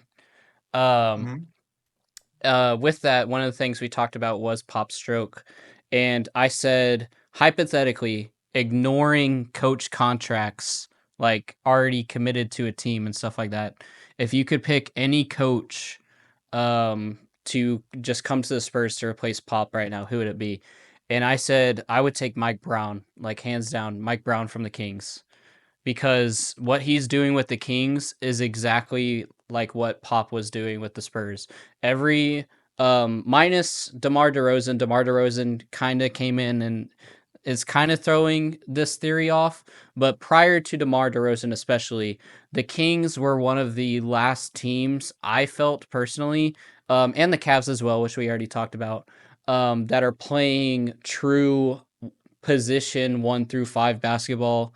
Point guard is point guard, shooting guard, center is center, etc. Um, and focusing on their strengths within that position, and then also like the whole team atmosphere of it. He talks. If you listen to interviews, like viewers at home, especially, I encourage you go and listen to whatever interview it is where Popovich talks about coaching Tim Duncan, and then compare that to Mike Brown talking about De'Aaron Fox. It is, there's so many similarities. And Mike Brown has even, if you still don't believe me, Mike Brown has even said that himself. He has said, Mike Brown in an interview came out and said like I have to remember my days back with Popovich, where Popovich gave all of his thanks to Tim Duncan, because Popovich said like if it's due to Tim Duncan that he still has a job, and what he meant by that is that Tim Duncan allowed himself to be coached. Tim Duncan took in the criticism and listened to Popovich. Tim Duncan was good enough as a player that Tim Duncan could have simply not listened to Popovich, thought that, started to have an ego and completely go off the rails, and then the Spurs likely would have failed, and then Popovich would have never been the Spurs coach. We never would have had this legacy. And Mike Brown says he took that lesson and carried it to the Kings. And he's seeing the same thing in De'Aaron Fox, where De'Aaron Fox is the leader of the team, and De'Aaron Fox is allowing himself to be open to criticism. De'Aaron Fox is allowing himself to be coached, and is taking in the development and the again the criticism and the tips of his coach, and as a leader that sets the example to allow all the other players on the team to be coached and take in the ideas that make them better and everything, where De'Aaron Fox could have just completely gone and done his own thing, and then nobody would have listened to Mike Brown, especially because Mike Brown was a bit on the fence coaching wise when they first brought him in, and then he was the first coach, because of Pop's mentality that he brought to the Kings, was the first coach to bring them to the playoffs, in like, what was it, like 15 seasons or something crazy like that, maybe even more. So like you truly see like how just bringing in Pop's mentality can instantly shape a team and everything like that. So again, and Mike Brown talks about that, where like again, like I compared something to SpongeBob earlier, so I'll compare something to Spider-Man, which is your favorite. You can compare it to Miles Morales, where it's like De'Aaron Fox could have easily Tim Duncan or De'Aaron Fox easily could have just been like, nah, I'm gonna do my own thing. But they didn't. You know, they listened, and that's what is continuing like this, allowing the success of the team. So And so, replacement wise, who? I mean, out of the candidates that are available, is there someone that catches your eye, or I don't know, because I'd have to look back at coaching contracts and again even see who is available. So that's why in my head I was like, if I was to completely like choose anybody, it would be Mike Brown. Because again, we're already seeing it, what he's doing with the Kings. He's already following Pop's legacy already in a way, and so he can do that with the Spurs, which is where he got that from. So I guess the second person would maybe be Steve Kerr, just because again he was with Popovich and he sort of developed and taught Curry. They have a similar dynamic as well with Popovich and Tim Duncan. Um, but Steve Kerr's never leaving the Warriors just as much as Curry's never leaving the Warriors.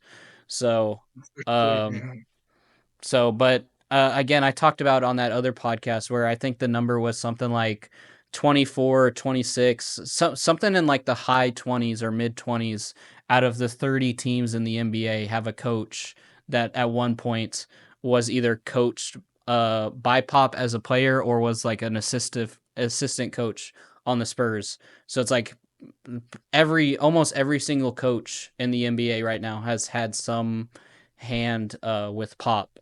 So again, that speaks to his legacy and everything, and how Popovich essentially has shaped today's NBA as a whole, not just the Spurs. So Mm-hmm. That coaching tree. I mean, what? Off the top of my head, got like you said, Steve Kerr, Mike Brown, Budenholzer too. yeah, you got If Budenholzer, you got Monty Williams that took the Montreal, Suns to the finals. That was crazy to Doc me. Rivers Whenever, too. yeah, Doc Rivers. Even though I hate Doc Rivers, that's a whole other thing. But Uh, but yeah, like that was the thing with the 2021. That was the thing with the 2021 finals that really made me happy. Where like I was rooting for the Bucks, but I was really rooting for the Bucks because like I watched Giannis's movie. Obviously, his movie came out after, but I mean that to say like I kept up with Giannis's story. I followed him ever since he was drafted, and I was like, I really want to see Giannis win a ring and like all this like for his family and all that. Um, and so I was rooting for the Bucks and Giannis, but at the same time, I was like, you know, both teams have a coach that was under Pop. If the Suns win, at least CP3 gets a ring. You know, even though I really didn't want Devin Booker to win a ring because he's a fucking cocky bastard and I hate him. Um, but I was like, either way, a coach under Popovich is winning, and that speaks to Pop's legacy. So Yeah. Even the Rockets could thank Pop's legacy. I mean, Ime, he was the guy who served under who coached under Popovich too. mm-hmm, Ime Udoka isn't from that, Popovich coaching tree, and mm-hmm. look where the Rockets are now. So does that mean that if the Rockets win the cup, that I can do the classic again? Like kind of diving into the rivalry. Does that mean I can tease you as a joke and be like, "Yeah, all your success is thanks to Pop." It's just it's thanks to us, really. The Spurs made y'all. Yeah, yeah, go for it. You can say that about everything. Oh yeah, shout out to the Bucks. We gave y'all that ring. Yeah, That's Spurs Popovich's made power. y'all. Spurs made. That's it. That you know what? I'm gonna do that from now on. The Spurs don't have 5 rings; they have like 30 or whatever. Because every team that's won a ring has come from Popovich. Warriors. Popovich. The all the Bucks. Warriors rings, Popovich. Kawhi with the Raptors, like.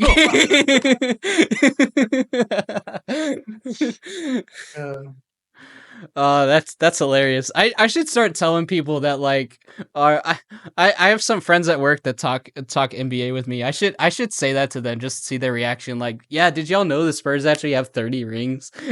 Just to see like what they'll say, because they'll be like, "What the fuck are you talking about?"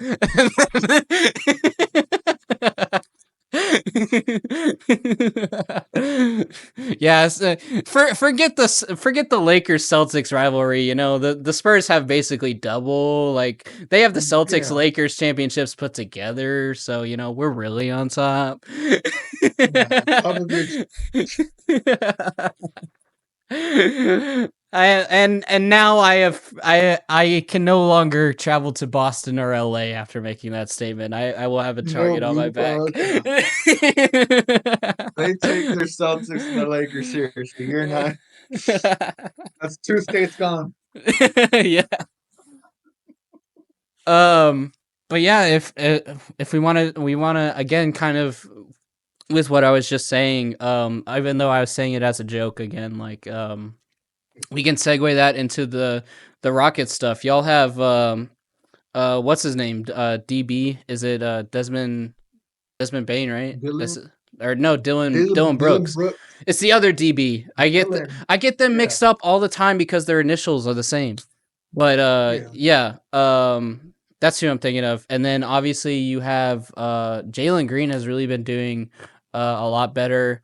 Y'all have Sengun who's been doing well. I have another Rockets fan in our basketball group chat that tries to tell me that oh Sengun dropped 40 on Wimby's head or whatever. So I always have to debate him on that, even though you even admitted like Wimby's gonna be like up there when in all time legacies. And then again, y'all have Udoka now.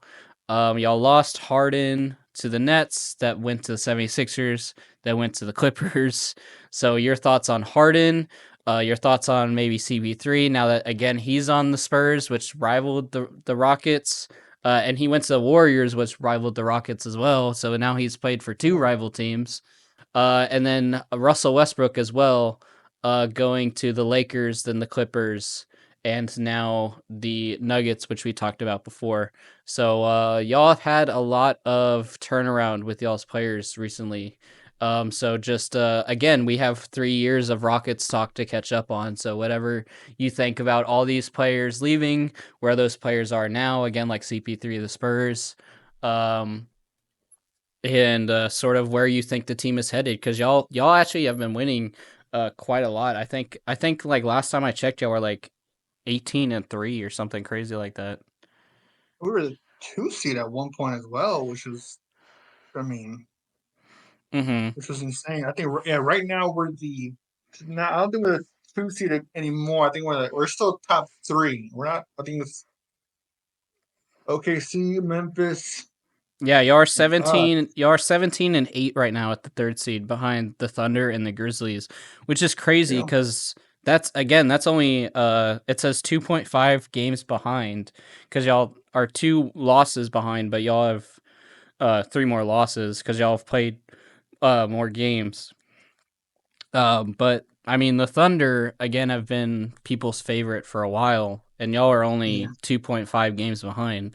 So it's crazy. yeah, Yeah. I honestly did not expect like even Spurs bias aside, like I did not expect the Rockets to make that leap. I thought they were going to be a play-in team for a while. So Yeah. y'all are doing what I, what the Thunder did last year, where like everybody thought the Thunder was going to be towards the middle of the pack, and then they made the number one seed.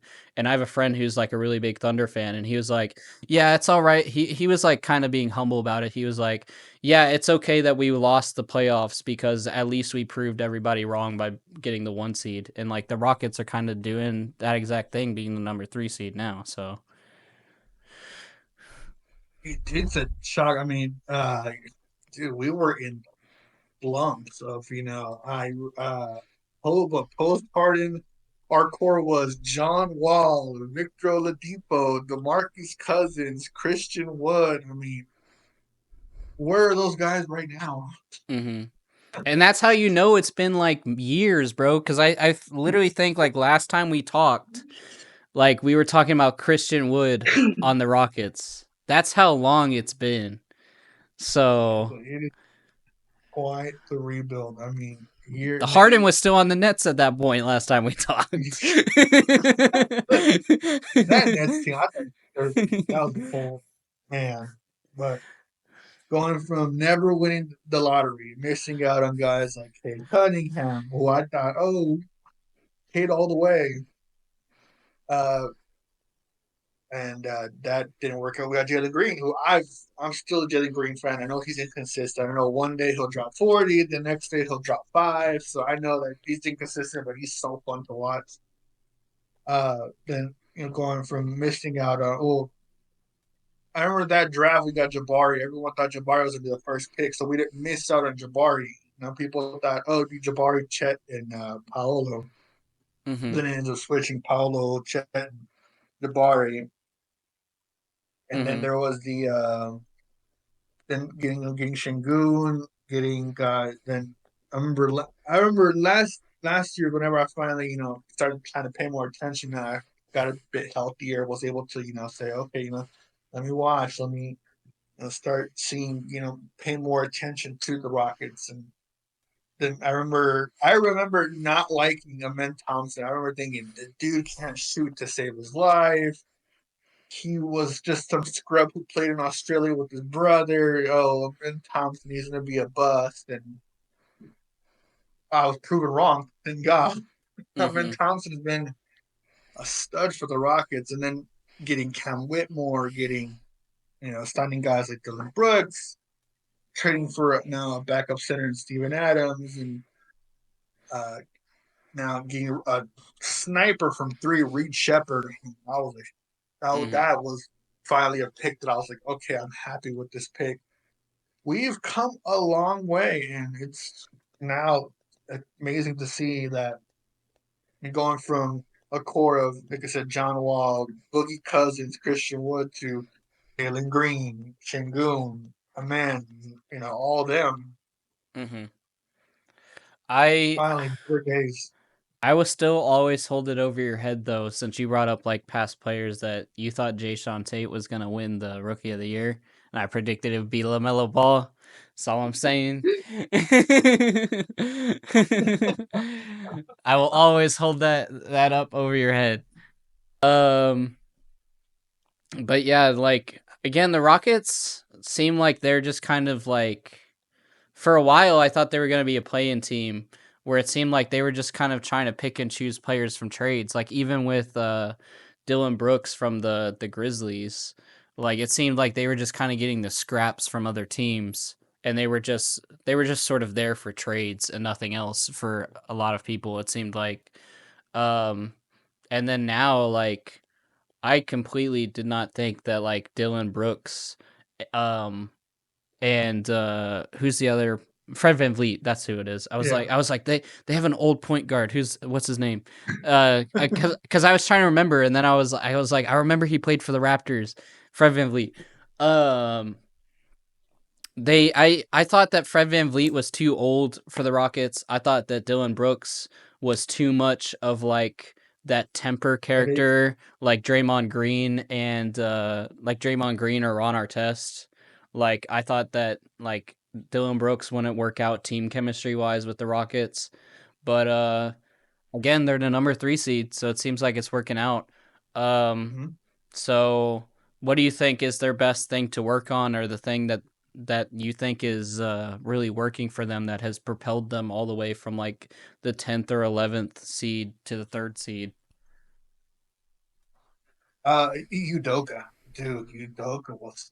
I mean, because the previous coach before Udoka was Steven Silas, and Mm-hmm. he was such a soft tempered sort of like, yeah, good job, guys. We didn't get blown out by much, sort of like, hey, we did fine. We tried our best, sort He of was like the Darvin soft. Ham of the Rockets.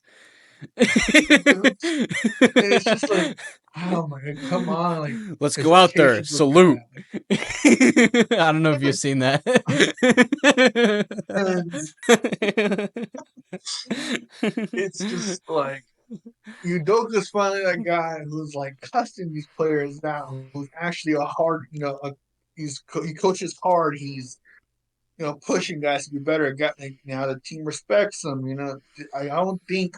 I think at the end of Silas's tenure, just I don't think any of the players respected him. Mm-hmm. He just got to a point where like we're not we're we. this guy isn't a coach. He was probably just a tank guy, a bridge coach until we got someone good, and then thankfully we looked. The whole situation with Udoka happened. Mm-hmm. He leaves the Celtics, and then now we have all our picks from these great coach. I think it was the same offseason that Monty went to the Pistons, Budenholzer to the Suns, and then Udoka was available, and it was like, oh, we have our picks of all these great coaches. And then we picked the best one, and now we're a 3 seed. Defensively, we're a whole lot better. We're playing a lot better. I think that's a coaching the Udoka mentality. Actually holding people accountable, cussing these players out, actually being a coach with the backbone is just what propelled us from being these guys that we're just tanking every year to now we got our young core. We're finally playing to our potential. And I think what will help propel us even further is if we're a tad more consistent. Because like I said, our main point, we got Shingun who's good. He's been, great. He's been a good player. But I think the guy that could be that 30-point per game player, that guy that just drops how Harden was before, just dropping massive amounts of points, is Jalen Green. And hopefully we see more consistency. Then we can have him be our number Mm-hmm. one scorer, the guy who just you can consistently expect 20 plus from him every night. Mm-hmm. I'm personally jealous that y'all have Steven Adams, if I'm being completely honest. Steven Adams is a player that I've always like personally liked as just like a person, as well as a player. Like again, his brick wall like screening highlights as a big center, and then he's also just genuinely like one of the nicest like people Yeah. off the court. Like I don't know if you saw like, and again this could be fake for all I know, like somebody making a meme, but somebody showed his like apartment in Houston. Have you seen that? I have not no. He's like on a multi-million-dollar contract because he's an NBA player, and he's sleeping in like a one bedroom, like super small, like 1,000 square feet apartment with like an air mattress in the corner.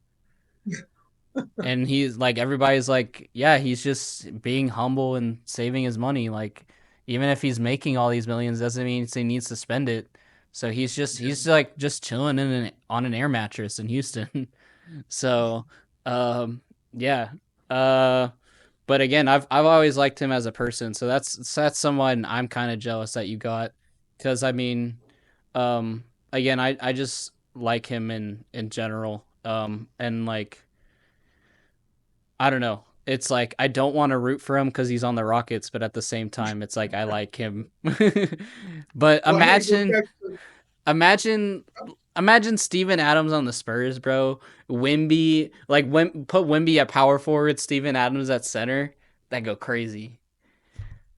thankfully not. Thankfully, we're not seeing that. Thankfully, it's just Wemby's on the Spurs, Steven Adams on the Rockets, and I'm fine with that. I'm not trying to give the Spurs any more help. They're just, no, no, thank you. All right, what were you gonna say? I said, well, even if you don't want to root for a guy like Steven Adams, you can at least say, we'll go back to that thing. If and the Rockets end up winning it all, you can just claim the ring. Oh, Udoka helped the Rockets win a finals. Yeah, we gave y'all Udoka, so it's technically a Spurs ring. Dude, if I ever go like hopefully like back in the Houston area to like come see you in person again and stuff, I gotta like do that to Rockets fans and just see their reaction. But I guarantee there will be like fist swinging though. Like people will get mad. But yeah, like again, we've been recording for a while. It's already 4 o'clock, so we've probably been going for like 2 hours at this point. But anything you want to wrap it up on, whether it be something basketball related or again like nostalgia sentimental with like the whole reunion of the podcast. um I know you said you're working on that project, so if there's any social medias or anything with that project or ways people can support you, just anything you want to say to wrap up the episode. Oh, well, you put me on the spot here. I just want to say thanks again for not only this opportunity, but for including me from the beginning.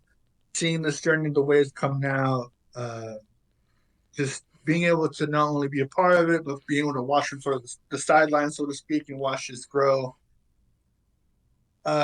Huge honor, and I genuinely cannot wait to see how. I cannot wait to see how far you go. You are gonna go far, my guy, and pretty soon it'll be you out there replacing Stephen A. Smith and guys like that.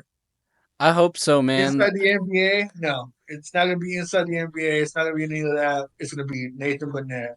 Let's talk sports on a global platform. I hope so, I man. support you all that way. That's why I got this format. Like obviously you can't see it on the Discord, but like on the recording I got like a window and like I kind of have it laid out sort of like a pardon the interruption or ESPN kind of um template I guess you could call it. Um but yeah, man, that's like again I've talked about on other occasions that like my biggest goal for this is to go on tour with like this podcast, like many other shows have like or YouTubers have gone on tour. So that's really like one of my main goals. So hopefully I can get to that point. I know you're wishing me success and saying it's gonna happen. So I really appreciate that. And again, like whenever I tour like near Houston, maybe if you're feeling better, we'll even get you in on the stage or on the show. Since again you're as much a part of this. So yeah, man. Again, any final thoughts? If not, I'll end out the episode. Um, Go Rockets. Go Spurs, go Wimby. All right, Nathan Burnett, episode 71. This is not okay. This needs to stop now.